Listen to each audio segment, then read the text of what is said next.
ഏറ്റവും പ്രിയപ്പെട്ടവരെ, പുതുവർഷത്തിൻ്റെ എല്ലാ ആശംസകളും പ്രാർത്ഥനകളും ഏറ്റവും സ്നേഹത്തോടെ എല്ലാവർക്കും നേരുകയാണ്. യെശയ്യാ പ്രവാചകന്റെ പുസ്തകം 60-ാം അധ്യായം 1-ാം വചനം നമ്മൾ ഇപ്രകാരം വായിക്കും. ഉണർന്ന് പ്രശോഭിക്കുക, നിന്റെ പ്രകാശം വന്നു ചേർന്നിരിക്കുന്നു, കർത്താവിൻ്റെ മഹത്വം നിന്റെ മേൽ ഉദിച്ചുയരും. ഈ പുതുവർഷത്തിൽ ദൈവസന്നിധിയിലായിരുന്നപ്പോൾ ഈശോ എനിക്ക് തന്ന വചനമാണത്.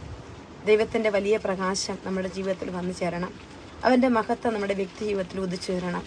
അതാണ് നമ്മുടെയൊക്കെ ജീവിതത്തിൻ്റെ ഉണർവും സന്തോഷവും എല്ലാം. പ്രിയപ്പെട്ടവരെ, ഈ പുതുവർഷത്തിൽ കർത്താവിൻ്റെ വലിയ അനുഗ്രഹങ്ങൾ നമ്മുടെ ജീവിതത്തിലോട്ട് കർത്താവ് ചേർത്ത് വയ്ക്കട്ടെ.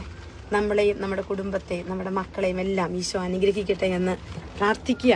നിങ്ങളെല്ലാവരെയും ഓർക്കുന്നു. നിങ്ങളെല്ലാവരുടെയും ജീവിതത്തിൽ ഈശോ എല്ലാ ബ്ലെസ്സിങ്ങും തരട്ടെ എന്ന് പ്രാർത്ഥിക്കുന്നു. ദൈവത്തിൻ്റെ കരുണയാണ് നമ്മുടെ ഓരോരുത്തരുടെയും ജീവിതം.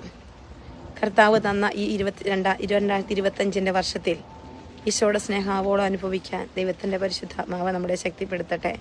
കരുണയുള്ള കരം നീട്ടി നമ്മളെ അനുഗ്രഹിക്കുന്ന യേശുക്രിസ്തുവിന് വലിയ മഹത്വം ഉണ്ടാവട്ടെ എന്ന് പ്രാർത്ഥിക്കുന്നു. നമ്മുടെ മക്കളുടെ ജീവിതത്തിൽ ഒക്കെ ഈശോയുടെ ഈ വലിയ മഹത്വം വെളിപ്പെടുവാൻ നമുക്കെല്ലാവർക്കും ആഗ്രഹിക്കുകയും പ്രാർത്ഥിക്കുകയും ചെയ്യാം. കർത്താവെ, നിൻ്റെ വലിയ പ്രകാശം ഞങ്ങളുടെ കുടുംബങ്ങളിൽ, ഞങ്ങളുടെ വ്യക്തി ജീവിതങ്ങളിൽ ഉണ്ടാവട്ടെ.